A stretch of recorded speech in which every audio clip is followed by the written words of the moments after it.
오늘 보실 성경 말씀 하박국 2장 1절부터 8절입니다.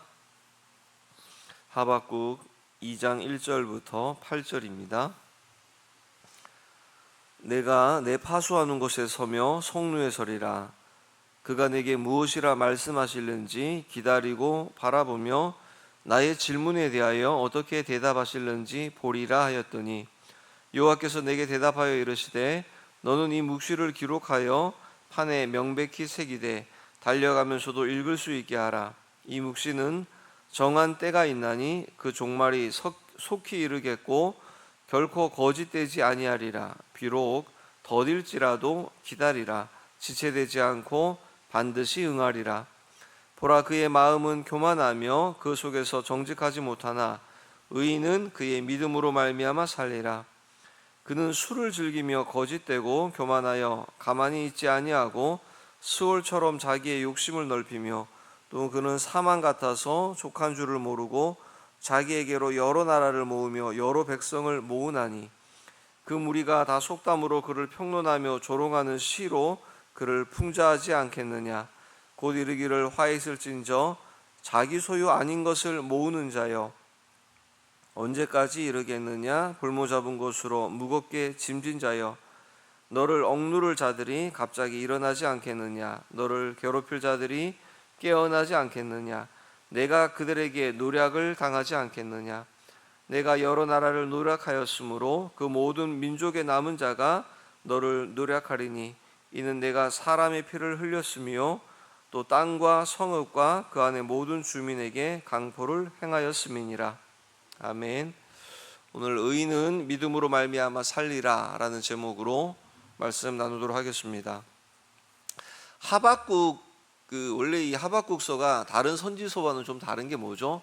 원래 이렇게 선지서는 선지자가 하나님으로부터 말씀을 받아서 백성들에게 전합니다. 근데 이 하박국서는 특이하게도 선지자가 하나님 앞에 질문을 던지는 형식으로 우리에게 소개되어지고 있습니다. 하박국이라고 하는 이름의 뜻이 이렇게 껴안는 자, 포용하는 자라는 뜻입니다. 그러니까 하박국, 하나님의 말씀을 자기가 껴안고 자기 품에 안고 씨름하면서 어떻게 해요? 백성들의 아픔과 고민을 또 한 번 같이 껴안고 씨름하는 하박국의 모습을 우리에게 보여줍니다. 자, 하박국이 하나님 앞에 이렇게 질문을 하는 거였죠. 질문의 내용이 뭐였죠? 이미 북이스라엘은 멸망했고 지금 남유다 사회가 이 유다의 지도층이 너무나도 악한 겁니다. 강도, 살인, 겁탈, 패역함 이런 것들이, 그래서 악인이 득세하고 계속해서 의인이 고통당하는 이 현실 앞에서 하박국이 하나님 앞에 이렇게 그렇게 질문하는 거죠. 의인이 이렇게 고통당하는데 하나님 왜 침묵하십니까? 왜 공의와 정의를 사랑하시는 하나님께서 이 일들을 도우시지 않습니까? 라고 하박국이 하나님 앞에 계속 질문을 하죠. 자, 그런데 그 질문에 하나님의 답이 이렇다 저렇다 하지 않으시고 여러 나라의 당신이 주인 되심을 보여주시면서 너희가 믿지도 못하고 믿을 수 없는 그런 일이, 믿지 않는 그런 일이 일어날 것이다 라고 하면서 그 하박국의 첫 번째 질문에 대해서 답이 무엇이냐면 내가 바벨론이란 나라를 일으켜서 그 바벨론이란 나라를 회초리로 사용하여서 내가 너희를 징벌할 것이다. 너희는 다 멸망당하게 될 거야. 폐허가 될 거야.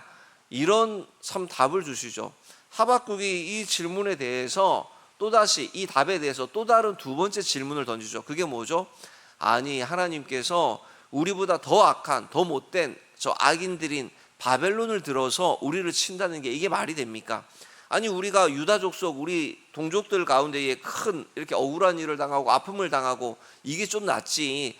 차라리 저 먼 악인들, 우리와 상관없는 이방 바벨론이 우리를 능욕하고 짓밟고 이 회초리로 사용하시다뇨. 어떻게 이럴 수 있습니까? 부당합니다. 말도 안 됩니다. 라고 두 번째 질문을 이렇게 또 던졌습니다. 자, 그러면서 이렇게 이렇게 던지는 그 일에 있어서 하박국 선지자가 이제 내가 하나님께 두 번째 질문을 던지고 하나님이 뭐라고 하시는지 내가 답을 기다리겠다면서 파수하는 곳으로 올라가서 그가 하나님의 응답을 기다립니다. 오늘 본문 1절을 보시면요, 내가 내 파수하는 곳에 서며 성루에 서리라. 그가 내게 무엇이라 말씀하실는지 기다리고 바라보며 나의 질문에 대해서 어떻게 대답하실는지 보리라 하였더니. 지금 하나님의 응답을 기다리는 이 하박국이 왜 여기 이곳에 올라가서 기다리는 것입니까? 바벨론이 쳐들어온다, 바벨론이 우리를 무너뜨릴 것이다, 이게 도무지 머리로는 인정할 수가 없어서 하나님 앞에 질문을 던지고 하소연했지만, 한편으로는 하나님 말씀에는 거짓이 없음을 잘 알고 있습니다. 그러니까 마치 예레미야 선지자 때처럼 하나님의 백성들에게 아무리 전해도 백성들이 믿지 않죠. 우리도 오늘날 하나님의 말씀을 전하지만 믿지 않잖아요. 듣지 않잖아요. 말씀 따로 여전히 내가 생각하는 기준 따로 있는 것처럼, 듣지 않는 것처럼. 그러니까 그렇다라고 해서 하박국이 그냥 자포자기하고 슬픔에 빠져 있을 수만은 없었기에, 하나님의 말씀은 거짓이 없는데 바벨론이 올라와서 우리를 친다는데 이 말씀이 어떻게 실현될 것인지 자기가 직접 지켜봐야겠다라는 겁니다. 자신만이라도 성루의 이 꼭대기에 서서 정말 바벨론이 어떠한 모습으로 어떻게 우리에게 쳐들어오는지 봐야 했습니다. 그러면서 하나님께서 어떻게 응답하실지 자신은 계속 기다렸던 것입니다. 이처럼 하박국은 하나님의 뜻대로 바벨론에 의해서 우리가 이렇게 유다가 멸망할 것이라는 깊은 불안감을 안고서도 계속해서 하나님 앞에 서 있는 모습을 보여줍니다. 이게 중요한 겁니다. 지금 그러니까 하박국의 모습은 하나님의 응답이 우리가 생각하는, 기대하는 답과 지금 전혀 다른 답이에요. 하나님은 어떻게 이런 불의함 가운데서 건져주세요, 도와주세요라고 했는데, 오히려 하나님께서 더 악하고 못된 누군가를 들어서 나를 더 치신다라고 이야기하십니다. 내게 더 어떻게 보면 말도 안 되는, 이게 또 고통의 시간들을 허락하시는, 그런데 이 결과를 하박국이 인정하는 겁니다. 왜요? 이게 하나님의 말씀임을, 거짓이 없는 말씀임을, 하나님의 뜻 가운데 있음을 알기에 하박국이 이것을 인정하면서 하나님 앞에 질문하는 거 있죠? 이 질문하는 내용이 우리로 말하면 뭐죠? 하나님 어떻게 합니까? 라고 하나님 앞에 기도하는 겁니다. 기도하면서 성루에 서서 말씀이 어떻게 실현되는지를 자기가 보면서 하나님 앞에 지금 맡기는 거예요. 기도한다, 질문한다, 이게 하나님 앞에 맡겨버리는 겁니다. 자, 맡겨버린다, 기도한다라는 건 이제 뭐죠? 문제의 무게중심이 나에게서 하나님 앞으로 완전히 다 옮겨졌다라는 겁니다. 그 이후에는 내가 이 문제를, 기도 제목을 내가 혼자 쌓고 가면 안 되는 거죠. 하나님 앞에 다 넘기고 나서는 이제는 하나님이 어떻게 하실지 하나님의 처분만을 기다리면서 그분 앞에 집중하는 거죠. 집중하는 거. 하나님을 볼 수 있는 곳으로 가서 하나님께서 무엇라고 말씀하시는지 하나님의 음성을 듣기까지 계속해서 하나님을 바라보고 주시해야 된다는 거죠. 이런 이 기다림의 시간이 오늘을 살아가는 우리 크리스찬들에게 정말 꼭 필요한 부분들이죠. 마침내 하나님께서 하박국에게 응답을 하십니다. 뭐라고 하시죠? 지금부터 들려주는 묵시, 이 비밀처럼 감추어진 이걸 판에 명백히 새겨서 달려가면서도 읽을 수 있도록 하라. 2절 보시면요, 여호와께서 내게 대답하여 이르시되 너는 이 묵시를 기록하여 판에 명백히 새기되 달려가면서도 읽을 수 있게 하라. 모든 백성들이 다 볼 수 있도록 다 오고 가면서 보는 것이 계시해 놓으라는 뜻입니다. 심지어 여기 달려가면서도 뚜렷이 볼 수 있도록 기록하라. 그러나 당시 대부분이 사람들이 글을 잘 읽지 못하고 쓰지 못했다라는 점을 감안하면 이런 이해보다는 오히려 어떻게 해요? 이 묵시의 내용을 읽은 자가, 읽을 수 있는 자가, 이미 깨달아 아는 자가 어떻게 해요? 사명감을 가지고 달려가면서 백성들에게 전할 수 있도록 하라라는 것입니다. 3절 보시면요, 이 묵시는 정한 때가 있나니, 때가 있습니다. 그 종말이 속히 이르겠고 결코 거짓되지 아니하리라. 여기 그 종말이라고 할 때는 인류의 뭐 종말로 볼 수도 있겠지만 문맥상 이스라엘을 멸망시키는 바벨론의 멸망을 의미합니다. 예루살렘이 바벨론에 의해서 결국에 폐허가 되고 백성들은 끌려가게 되어지지만 하박국 선지자가 염려했던 것과 달리 바벨론의 압제와 정복이 그리 오래가지 않는다. 결국 그들의 시대도 끝이 날 것이다. 이 이야기를 지금 하고 계시는 것입니다. 그래서 3절에 종말이 속히 이르겠고 결코 거짓되지 아니하리라. 비록 더딜지라도 기다리라. 지체되지 않고 반드시 응할 것이다 라고 말씀합니다. 더딜지라도 기다리라 라고 하시는 겁니다. 지체되지 않는다. 반드시 이루어질 것이다. 이스라엘의 압제하는 이 바벨론의 시대는 영원하지 않는다. 하나님의 때에 그들도 멸망하게 될 터이니 비록 그 일이 더디게 느껴질지라도 낙심하지 말고 기다리라는 것입니다. 이게 지금 하나님께서 응답을 하시는데, 그 기도 제목에 응답을 하시는데, 어떻게 보면 유다 백성들이 그토록 듣고 싶어 하던, 그래 내가 남유다를 깨끗게 해줄게, 회복시켜줄게, 용서해줄게, 이런 직접적인 이런 응답이 아니라 하박국 선지자가 원했던 응답은 즉각적인 용서와 회복이었을 것 같은데, 하나님은 그렇게 응답하지 않고 그 너희를 회초리로 들어서 쓰는 그 바벨론의 압제가 영원하지 않을 것이며 정해진 때에 그들을 멸망할 것이니 그냥 기다리라 라고만 하시는 겁니다. 하나님께서 왜 이런 식으로 이렇게 답을 하십니까? 남유다를 정화하는 데 있어서 이 하나님의 자신의 백성들이 훈련이 필요하고 때로는 연단의 고난이 필요한, 이건 피해갈 수 없는 과정입니다. 이건 반드시 거쳐내어야만 하는 것. 그래서 그리스도인으로 살아가는 것이 힘든 것이 이런 것입니다. 누가 볼 때 의인은, 믿는 사람이 고난당하고 어려운, 우리 믿음으로 열심히 주님만 바라보고 십자가의 길을 걸어갔는데 왜 우리는 더 어렵고 힘든 일을 겪습니까? 라는 캐스천 맞고 질문을 우리는 계속 붙일 수 있습니다. 그런데 거기에 우리가 오늘 하박국 이 말씀을 통해서 본다라면 생각해야 되는 게 뭐죠? 하나님께서 우리를 그 주의 길을 온전히 주를 쫓아가는 그 일 가운데에 계속해서 반드시 통과해야 되는 훈련이 있다라는 거예요. 개인말로 케이스 바이 케이스로 다 다르지만 이렇게 각 개인들에게 허락하여 주시는 그 연단의 과정이 필요하다는 거죠. 그 과정을 통과한 다윗 같은 사람이 되느냐, 그런 과정을 걷지 않는 사울로 전락할 것이냐, 이게 극명하게 갈린다라는 것입니다. 그러나 분명한 것은 뭐냐면 하나님의 이런 연단과 훈련과 같은 이런 고난 속에는 반드시 뭐가 있죠? 끝이 있다라는 것입니다. 끝이 있다. 하나님께서 지금 당장 이걸 막아주시지는 않지만 이게 마침 당하는 우리 입장에서는요, 영원히 이 고통이 계속되어질 것 같고, 그러나 이 고난은 하나님의 철저한 계획하심 속에 있기에 반드시 끝이 있다. 하나님의 뜻 가운데 가장 아름다운 모습으로 회복게 해 주실 것이다. 이 말씀을 하시는 겁니다.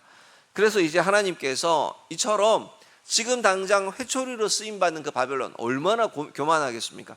뒤에 이 5절부터 8절이 바벨론 그들의 그 교만한 무너짐, 그 실상을 자세하게 이야기해 주고 있는데요, 하나님께서 이 바벨론의 교만함과 고난받는 의인을 대조해서 4절 보시면요, 보라 그의 마음은 교만하며, 바벨론을 말하는 겁니다. 그 속에서 정직하지 못하나 의인은, 이스라엘 백성들은 어떻게 해요? 믿음으로 말미암아 살리라 라고 말씀합니다. 바벨론은 지금 당장 온 세상을 마치 정복하여서 서슬퍼렇게 살아있는 자 같으나 결국에는 철저하게 멸망당할 것이고, 이스라엘은 지금 죽은 자 같으나 오직 어떻게 해요? 믿음으로 말미암아 살게 될 것을 비교하면서 말씀하시는 겁니다. 그러니까 앞에 1절부터 3절까지의 내용을 근거로 해서 의인은 믿음으로 말미암아 살리라 라는 말은 구체적으로 1차적으로는 하박국 선지자에게 요구되어지는 믿음이고, 또 넓게는 유다 백성들이 깨달아야 할 믿음이며, 또한 오늘날 살아가는 우리 가운데에 품어야 할 믿음이 바로 이러한 믿음이다 라고 우리에게 말씀합니다. 그래서 1절에 처음에 앞에 성루에 올라갔던 하박국이 이스라엘이 이런 어려운 멸망, 이방 가운데 짓밟혀지는 이런 일이 멸망당하지 않기를 기대하면서 하나님의 대답을 기다렸지만, 하나님의 대답은 이스라엘은 내 뜻 안에서 뜻대로 바벨론에 의해서 결국에 멸망당할 것이다. 그러면서 뭐라고 하시는 겁니까? 그럼에도 불구하고 그 심판 한가운데서 내 뜻이 이루어지고 있으며 하나님의 나라는 망하지 않을 것이라고 하는 신뢰를, 믿음을 요구하시는 것입니다. 이 말은 오늘 우리 개개인에게 적용하면 어떻게 되죠? 오늘 우리 한 사람 한 사람 성도는 내가 지금 마치 망하는 것처럼, 때로는 사방으로 우겨쌈을 당하여서 정말 끝난 것처럼 보이는 그 순간에도 하나님의 뜻이 이 가운데 이런 시간들을 통해서 이루어지고 있음을 신뢰해야 된다는 거죠. 그러니까 하나님 앞에서의 겪는 무너짐은 영원한 파멸이 아니라 나중에 종국에 가면 영원한 승리의 길로 가는 지름길이며 영원히 살게 되는 통로임을 우리에게 보여주시는 것입니다. 그러니까 그리스도인이 이런 믿음으로 사는 겁니다. 이런 믿음으로 내가 기도했으니 아이 시험 성적을 원하는 대학에 붙여주고 하나님께서 탁탁 병을 고쳐주고 이런 믿음을, 이것도 믿음이죠. 그게 말하는 것이 아니라 오늘 지금 하박국에서 이야기하는 이런 믿음으로 사는 자, 내가 원하는 모든 환경으로 뒤바뀌기를 바라는 그런 소망이 아니라 내 삶을 통해서 심지어 내가 당하는 이 고통의 어려움 가운데서도 하나님이 원하시는 대로 뜻이 이루어질 것을 믿으며 살아가는 것. 그 속에 분명히 고난도 있고 어려움도 있지만, 하지만 이 하나님이 허락해 주신 하나님의 뜻 안에 계획 안에 있는 이 고난을 잘 받아내고 견디어낼 때 하나님의 나라가, 하나님의 뜻이 더욱더 실현되어지고 확장되어주나, 이 믿음을 바라보고 그 하나님을 신뢰하고 가는 것이 성도의 믿음이라는 겁니다. 5절부터 8절까지 하나님께서 이 바벨론의 탐욕, 그에 따른 바벨론의 이 종말을 구체적으로 선포하시죠. 그래서 바벨론이 마치 뭐라고 합니까? 5절에서 여기 쭉 읽어보시면 술독에 빠져 치에 있는 자처럼 지금 마치 온 세상이 다 자기 것인 양 교만하게 행세하고 있다고 하십니다. 그러나 술이 깨면요, 술이 깨면 아무것도 남지 않은 것처럼, 그렇죠? 술이 깨면 아무것도 남지 않은 바벨론의 영광도 그렇게 한순간에 사라진다라는 겁니다. 역사적으로 보면 실제 바벨론이 술을 즐겼던 나라죠. 여기 6절부터 보면 무리가 속담으로 그를 평론하며 조롱하며 이런 부분들, 이 내용들이 뭐냐면 실제 이 바벨론의 역사 가운데에 우리도 왜 그렇죠? 일제 36년 이럴 때 계몽운동하면서 막 글을 쓰고 시인들이 하면서 점점 바벨론에 대한 이렇게 반감정을 가지면서 정말 어떻게 보면 국민 이 계몽운동이 막 일어나는 것처럼 이런 시간들이 역사 가운데 계속해서 일어나면서 결국에 바벨론이 하나님이 말씀하신 것처럼 비록 더딜지라도 무너지는 역사 가운데 나아갑니다. 바벨론이 실제 술을 대단히 즐겨서 우리가 알고 있는 것처럼 다니엘서에 바벨론의 마지막 왕 벨사살 왕이 예루살렘을 나중에 다 진짜 함락하죠. 오늘 하나님 말씀대로 유다를 다 폐허를 붙들고 성전 기물들을 갖다가 그 기물들에다가 막 술을 부어서 망령되이 행하며 자기들의 우상신을 찬양합니다. 그때에 다니엘서 5장입니까? 하나님의 손가락이 나타나서 메네메네 데겔 우바르신이라고 하시면서 내가 달아보니까 바벨론 벨사살 왕 이렇게 저울에 달아보니까 함량 미달이다. 너 기준에 못 미친다. 너 안 되겠다라고 해서 그 밤에 이 벨사살, 이 바벨론 왕이 어떻게 되어집니까?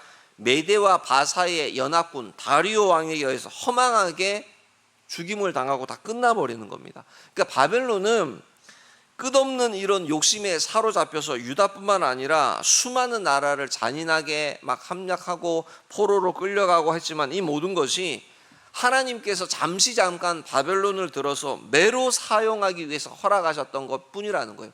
우리 주변에 믿음으로 살아가는데 왜 이렇게 어렵고 힘든, 하나님께서 매를 들어서 잠시 사용하는 겁니다. 그 불쏘시개에 이렇게 막 하다가 나중에 이거 훅 집어넣어서 이거 태워버리는 거예요. 이렇게 끝이 나는 것입니다. 자, 그러면 혹시나 말씀을 이제 마치면서 누군가 이렇게 질문하는 분 있을 줄 모르겠어요. 아니, 다 알겠다. 100% 이해가 안 되지만, 동의가 안 되지만 그렇다고 치는데 결국에는 바벨론이 먼저 망하는 것이 아니라 처음에 질문의 시작부터 보면 결국에는 내가 먼저 망하는 거 아니냐. 이스라엘 내가 먼저 망하고 나서 어차피 그 후에 바벨론이 망하는 거, 하나님의 심판을 받는 거, 이게 이스라엘 입장에서는 도대체 이게 무슨 소용이 있습니까? 라고 질문할 수 있습니다.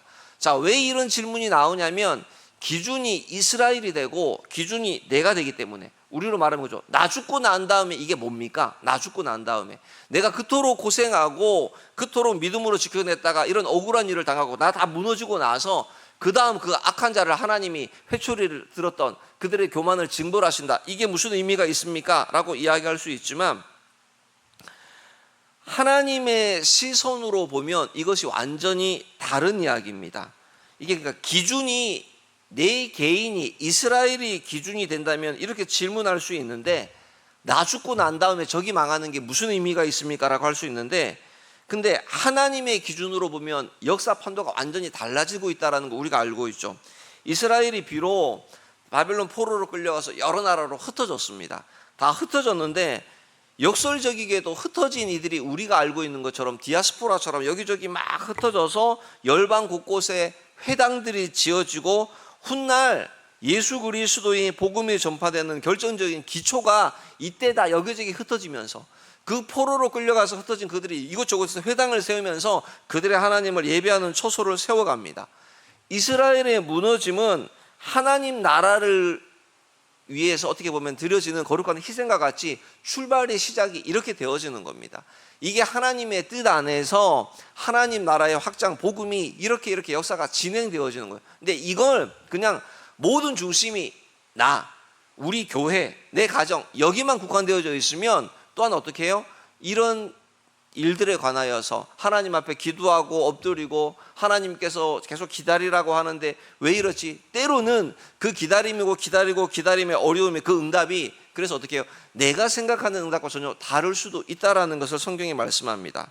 반면에 바벨론은요, 바벨론의 멸망은 뭐죠? 하나님 나라와는 전혀 상관이 없습니다. 그냥 온전히 자기들의 어리석은 탐욕, 교만 때문에 당하는 영원한 파멸일 뿐이죠. 이 둘의 차이는 극명한 것입니다. 말씀을 맺습니다. 하박국 선지자가 왜 악인이 이렇게 득세하고 의인이 고통을 당해야 됩니까? 왜 믿음의 성도들이 이래야 합니까? 라고 하나님 앞에 질문했지만 하나님의 답은 우리의 생각과는 너무 다 다르셨다라는 거죠. 하나님은 이 유단에 고통받고 있는 이들의 압제, 이것을 면제해 주지 않으셨습니다. 그러면서 그 고난은 영원한 파멸이 아니라 하나님의 백성을 정결하게 하는 과정이자 훈련임을 알게 해주시면서 세상의 그 교만한 그 권력은 마치 술에 취한 듯 영원할 것처럼 막 날뛰지만 결국 흔적도 없이 심판받을 것을, 반면에 오늘 하나님의 백성은요, 비록 무너지고 흩어지는 것처럼 보일지라도 이런 시간들을 통해서 하나님의 뜻이, 하나님의 나라가 확장되어지는 통로로 쓰임받게 되어짐을 말씀합니다. 내가 원하는 대로 환경이 바뀌어지지 않을지라도 내 삶을 통해서 하나님의 뜻이 선하신 뜻이 이루어질 것을 신뢰하는 것, 이게 의인은 믿음으로 말미암아 살리라 하시는 말씀의 본질입니다. 그래서 우리가 다른 게 기복신앙이 아니죠. 내가 원하는 대로 기도하면, 이런 기도 넣으면 이런 자판기 응답이 나오는 것, 이게 기복신앙이죠.